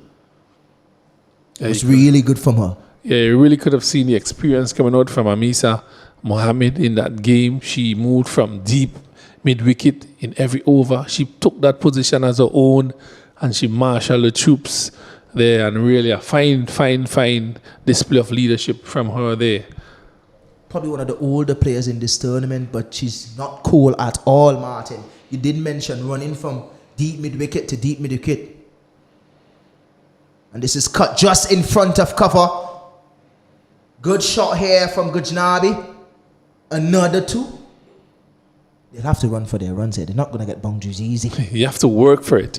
You have to work for the runs here. And the Guyanese have already understand that. And they are pushing hard for the first one and looking for the second. And I think the other teams should take a page out of the Guyanese book thus far. And this will test their fitness as well. This will test their fitness as well. The mental ability, their fitness. This would come into play. Beautifully played through the square legs, through mid-wicket area. Flighted delivery from Afi. But a good use of the feet, working it to mid-wicket and picking up another single.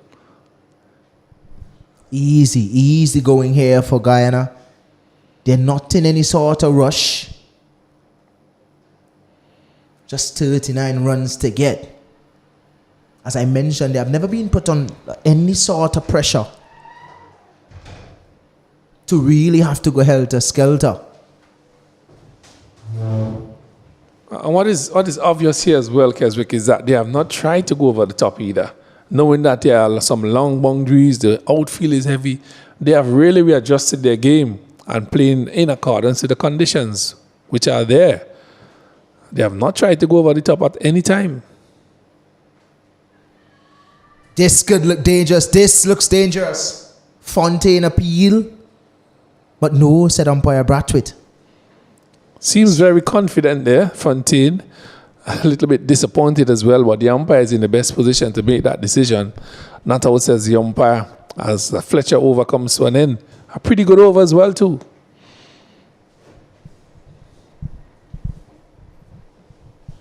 She has been bowling like an international star. Playing in a regional tournament, you would want that from your international players. Showing the reason why they're at international status.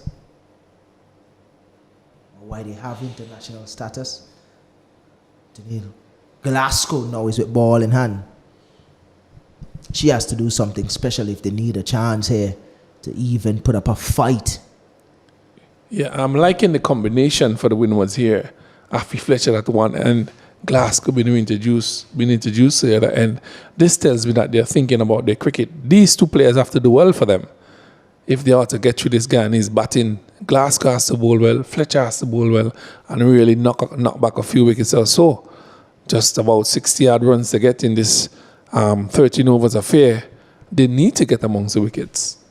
But Guyana has denied them so far. They have batted pretty well, except for that mistake with that run out. They have looked very circumspect.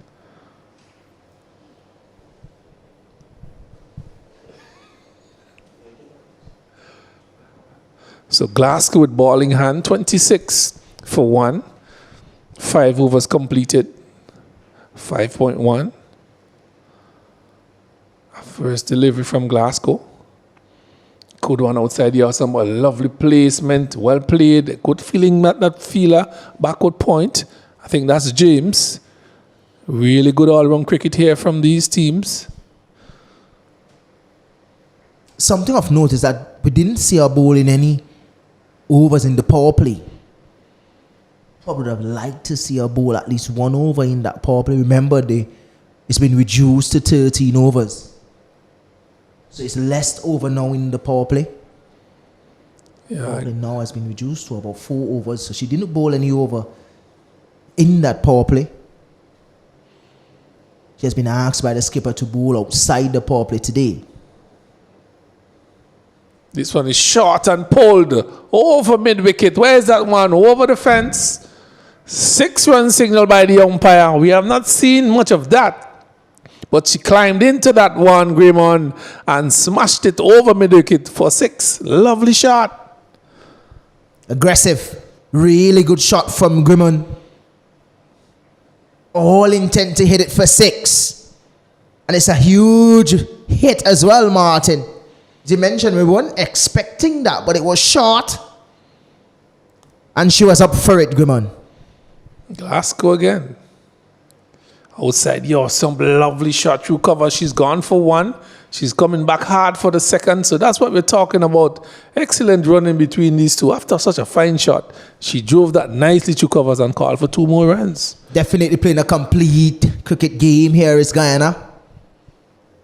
They came out, they bowled pretty well, feel well, and now they're batting like stars. Yes, Grimmon on 18. Yes, indeed. Yes, indeed. This batting lineup for Guyana looks really good. These batters looking very circumspect. This one is outside. Some wide signal by the umpire. Left alone by Grimmon as well. Lovely conditions here for cricket. Cool. After 12 it is. The sun has been hidden by some clouds above. Been interrupted all year today by some rain.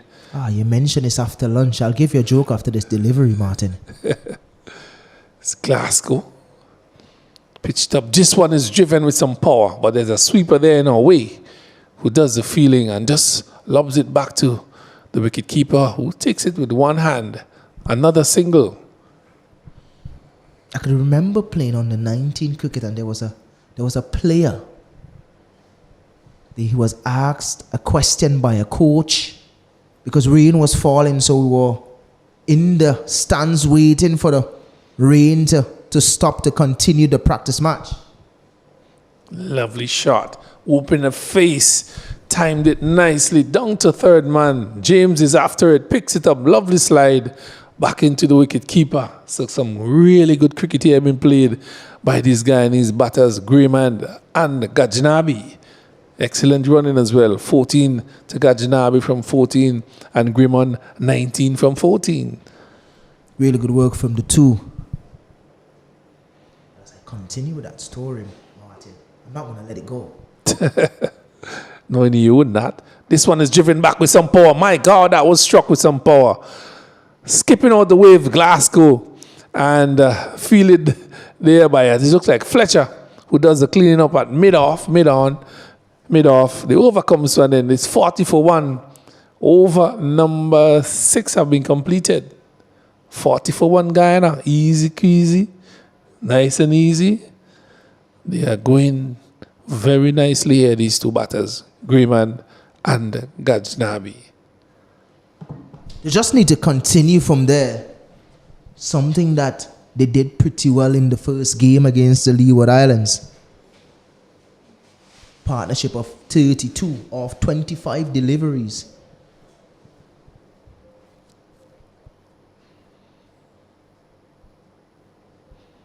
So Afi Fletcher trying to break through this partnership.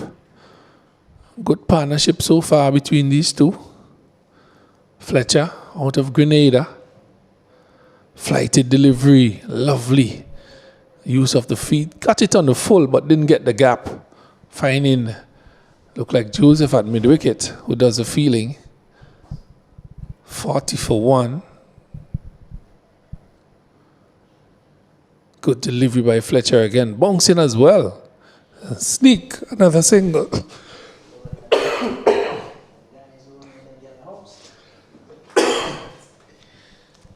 So the Guyanese just sneaking a few singles on the Windward Islanders, just holding back on the circle.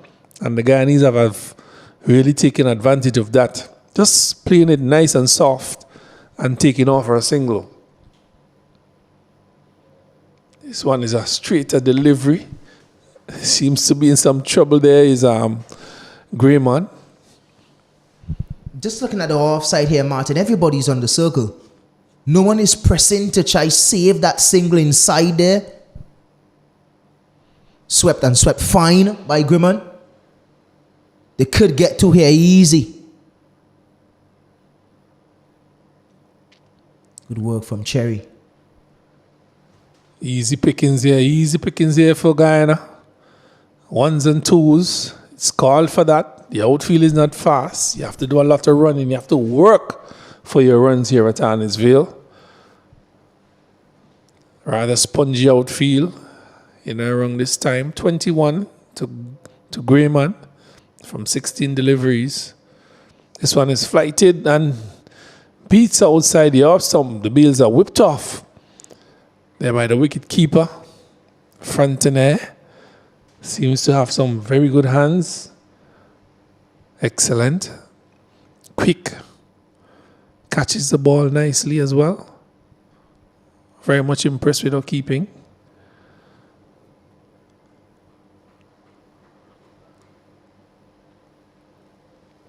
Guyana 43 for 1.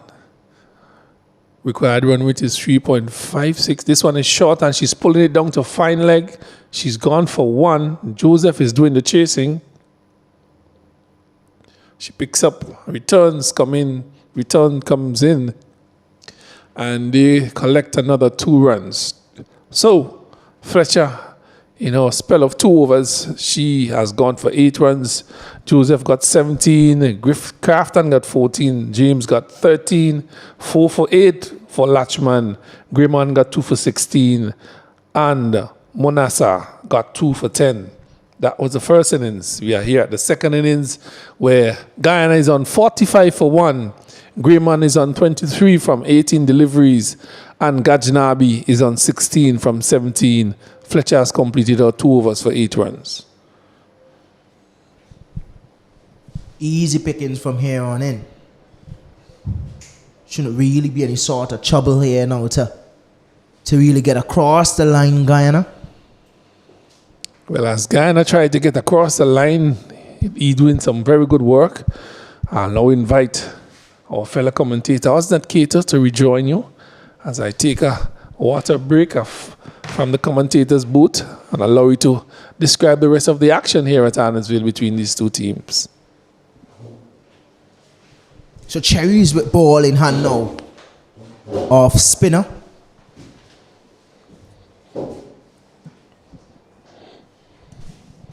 She has to do a lot to contain these 2 batters. Just making a little bit of an adjustment to the field. The fine leg was out. Brought in short fine leg, mostly on the 45, that is.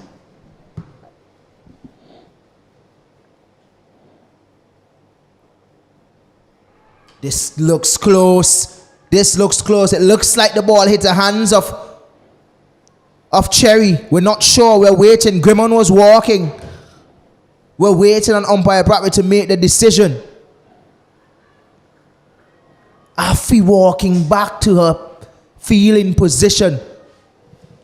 A bit angry. Grimmon was already walking. Looks like the ball hit the hands of Cherry. What do you have to say about that, Kato? Interesting sequence of events. You mentioned the batsman. I think she gave up. Grimmon. She already resigned to the fact that she was dismissed. But I think the umpire has some reservations about whether or not the ball would have hit the hand here of Cherry. Cherry seemed to be quite confident that it did. So an interesting sequence of events on that occasion as this one is pulled down to long on for a single. A strong throw from Glasgow. Just a single though. There's a lot to like about Gajnabi and how she go about her innings. She uses her feet well. Plays the ball straight.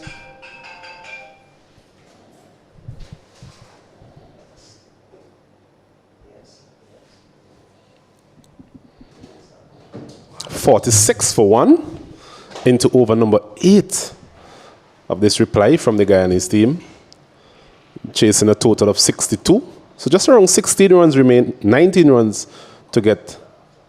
Actually, that Duckworth Lewis would have adjusted the total for the Guyanese to chase. This one a bit of a mix-up there, miscommunication in the middle. Haven't seen a lot of that from these two. They batted well.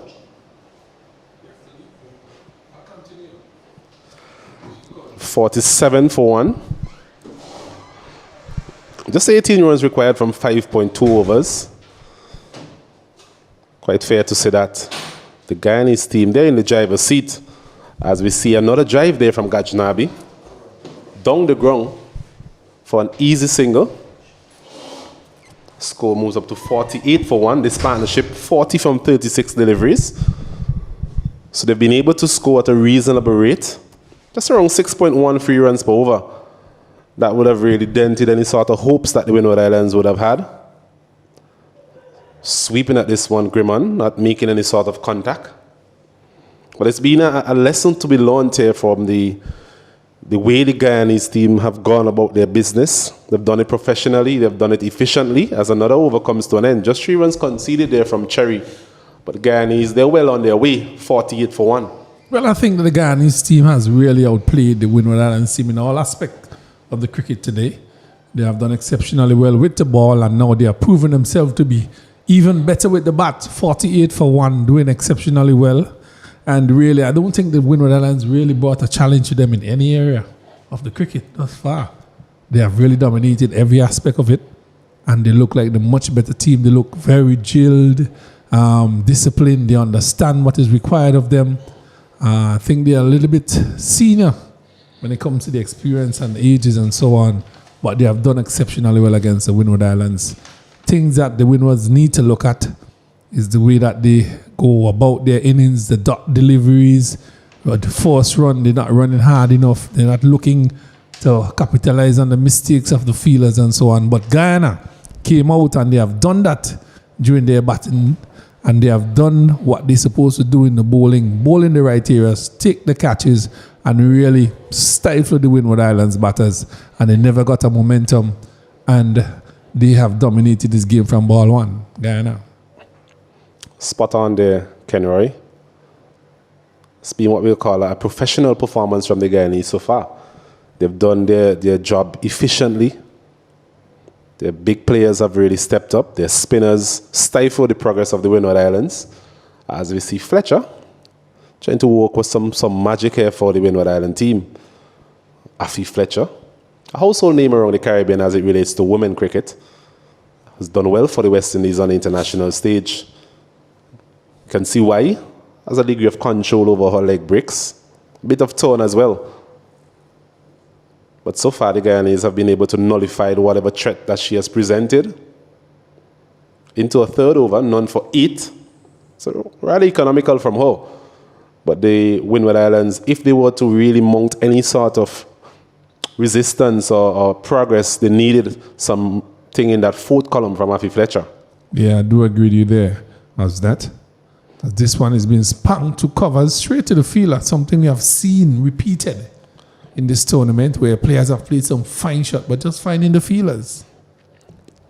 It's all part of the development of these players, assessing what they would have done wrong, just a matter of angling the bat perhaps, getting the angles correct, something that they can work on throughout the tournament. That's something we're hoping we can get, as we've seen a bit of a googly there from Afi Fletcher. Yeah, that was nice. It came out the hand nicely. And Greenman, Gajnabi was playing for the leg break, and it came back. And fortunately for her, it didn't bounce onto the stumps, but well bowled, Afi Fletcher. Well bowled. Showing a full repertoire of skills here. So he's using the feet there, Gajnabi, and that's something that we've admired about her in this innings, the use of the feet. It's not something we see a lot in modern day cricket, whether men or women. But it's always refreshing to see somebody being willing to use their feet, get to the pitch of the ball. It always opens options for you as a batsman in terms of scoring, keeps the bowler on the guessing to some extent as well. Yeah, lovely, lovely, lovely, lovely to look at is Gajnabi down the track, driving down to mid-on. And she's really dancing into those deliveries. Lovely to look at.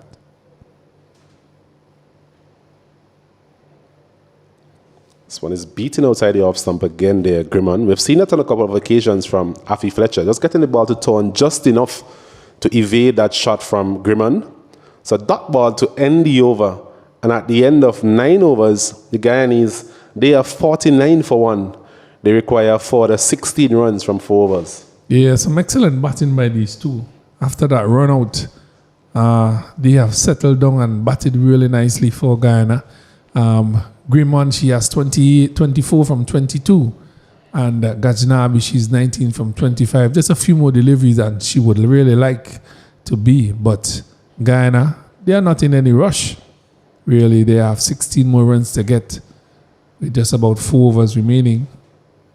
And they have just about 9 wickets in hand. Should be easy pickings for them. But cricket is a game of glorious uncertainties. Things could happen. But we have not seen that sort of enthusiasm and energy from the Windward's team to cause such. It's going to be Cherry to continue into her second over. Driving this one again nicely down the ground there, Gajnabi. Seems to be an area that she favors in terms of down the ground. Not going across the line by any means. It's using the full face of the bat. And that's, especially here at the Annesville playing field, you'll get value for your runs going down the ground.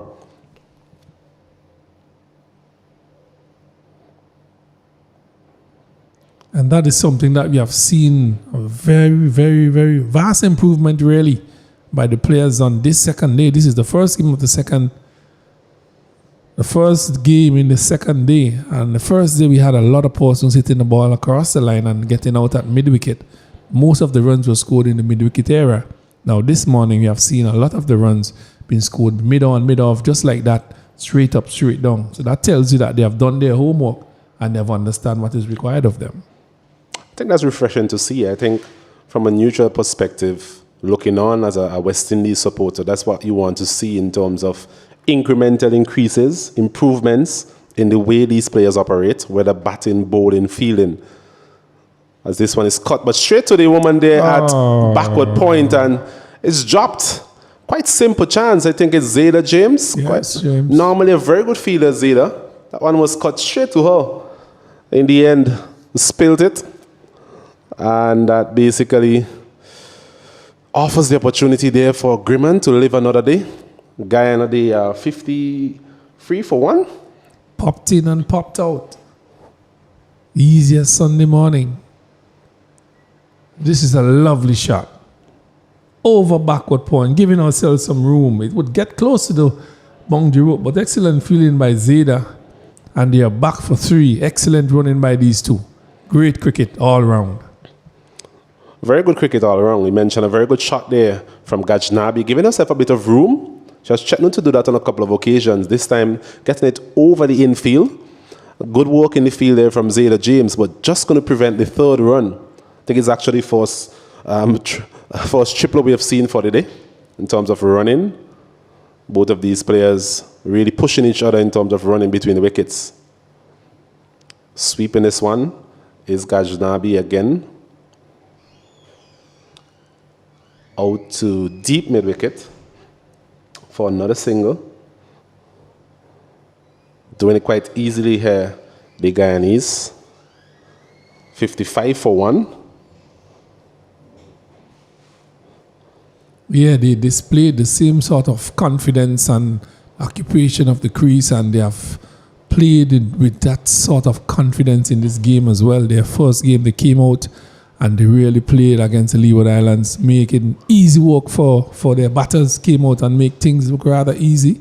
Same thing that Gajnabi and Grimman is doing here. Seems to be very adept to what they are doing, and they have their roles and their responsibilities, and they have really sunk into those roles and responsibilities and batted excellent for Guyana again in this the second game, both Gajnabi and Grimman.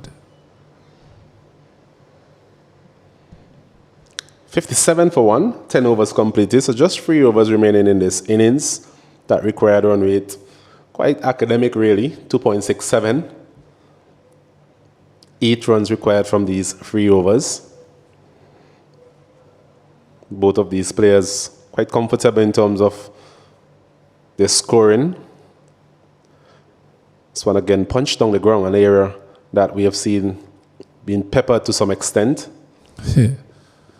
Like the word they use, the mid-wicket area was peppered in the first day. Now mid-on and mid-off, long on has been peppered. That is what you want to see from cricketers at this level. Straight bat. And they have not really tried to go over the top either. They have hit the ball on the floor, pick up the 1s and the 2s, knowing that there are some longer boundaries and the outfield is a bit heavy. Guyana have really adjusted fine and doing a really good job. Lots of work here for the Windward Islands to do, not only in the remainder of this game, but if they are to really get back into contention for the tournament. Finishing last in the previous tournament, only a solitary win. I'm sure at the start of this tournament, they've been looking for improvement in terms of that. 2 games in, They've really struggled for any sort of consistency so far. As another single is taken, 59 for 1. Just as a unit, they just need to do the basics better, I think, in terms of batting, getting some partnerships going, walking the ball into the gaps.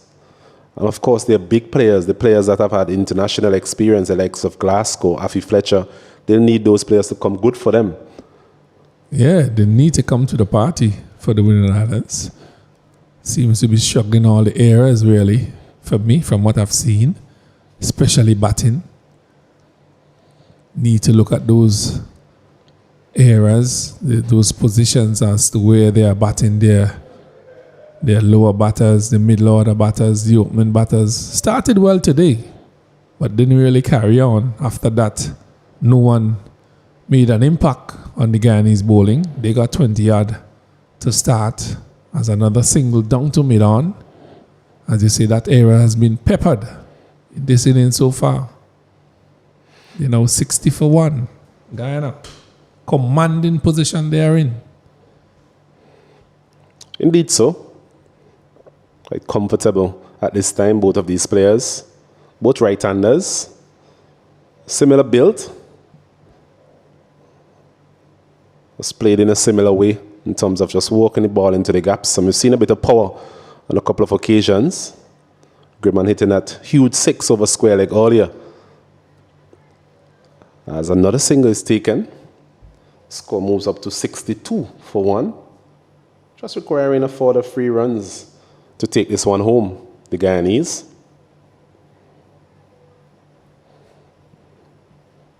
Well, easy pickings here for the Guyanese. Windward's never looked or never even competed in this game. As James continued to bowl for Windwards. But Guyana on their merry way here at Arnesville in their second game on the second day of this West Indies T20 tournament. T20 blast here in St. Vincent and the Grenadines. You're looking at West Indies women's tournament. Spectacular to look at the future of West Indies cricket right here at Arnesville playing field. And the Guyana has been the dominant force to be dealt with here this morning. Guyana Windwards never really looked as a unit. They never really played the cricket that was expected of them. Never got on top of the game, and Guyana has dominated every aspect of this game. No letting up, Guyana. They are 62 for 1. 11 overs bowled. Another 2 overs required, and they need another just about 3 runs from 12 deliveries. Commanding position they are in. Dominant performance, the Guyanese. But they look very well drilled, Guyana. These batters look like they're in very good form and they understand their roles and their responsibility. Gajnabi and the Grimman. It's going to be Naisha Cherry to continue proceedings into over number 12 of 13. So they'll be looking to finish it in this over, the Guyanese, as this one is hit high into the air, an opportunity for a catch. Glasgow comes in and takes it quite comfortably in the end. So a solitary wicket here for Cherry. And the Guyanese, they lose their second. Gajnabi goes for 26. And the total is 62 for the loss of 2. Yeah, the first time we have seen that for the day, trying to go over the top. Other than that 6 that was hit over mid-wicket with some power, trying to finish in a flurry and ended up losing a wicket. There is Gajnabi. She walks back to the pavilion, very disappointed, I should think. After doing so much work and bringing the score so close, she should have been able to get home safely with a not out next to her name, but she walks back to the pavilion, out caught, bowled Cherry. Joseph taking a pretty good catch there as well. It's actually Grimman, though, was dismissed. Both players, as we mentioned before, quite similar build, right-handers. So Grimman was the one dismissed on that occasion. She went for 30 from 29 deliveries, so she would have played her part in the efforts of the Guyanese so far, responding to 61 for 9 made by the Windward Islands women. New player is Shawmin Campbell. So if you look at the top order for the Guyanese, quite stacked with experience and class and quality. Charmaine Campbell, a West Indies player as well. Captain of this outfit. Just requiring 3 runs from 11 deliveries. Windward's looking to make it as difficult as possible for the Guyanese here. Using her feet there on that occasion, again, something that the Guyanese batsmen seem to be quite prepared to do. Something that you would have done a lot in your heyday, Kenroy Martin. Yeah, I think the Guyanese are very adept to spin bowling, and they have learned to use their feet from a very young age. They don't really bat in the crease as she tugs that one through mid-wicket square leg area. She's born for 1, she's back for 2. So as I said, the good run between these Guyanese batters continues as the score becomes level here. And that is very impressive to see from these women from Guyana, chipping, driving the ball along to mid-on, mid-off, flicking it through mid-wicket, using the wrist, turning it to square leg, and those sort of things. That's excellent to see from batters at this level. The Guyanese batters have displayed such skills. This one is hit high and hard, trying to go over the top, looking to end in a flurry, loses a wicket. Loses her wicket there, the skipper. Trying to finish it in a big one. Long boundaries out there. She goes out caught. Windwards have picked up wicket number 2 here. Well, 3 wickets here. And really no need for that. Yes, as you mentioned, just trying to finish the game on a high there, the captain Campbell. Sure she'll be quite disappointed with that. Picking out the longest part of the boundary here at the Annesville Sporting Complex that fielded there deep mid-wicket. It's coming in and taking a quite comfortable catch in the end.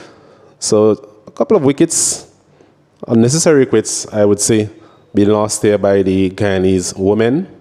But they're still in pole position to cross the line here and claim a victory in this encounter. They're 64 for 3. My old coach would say you need a spanking for that. No need to do that. It's all good to end in a flurry, but the thing is that you have lost your wicket unnecessarily.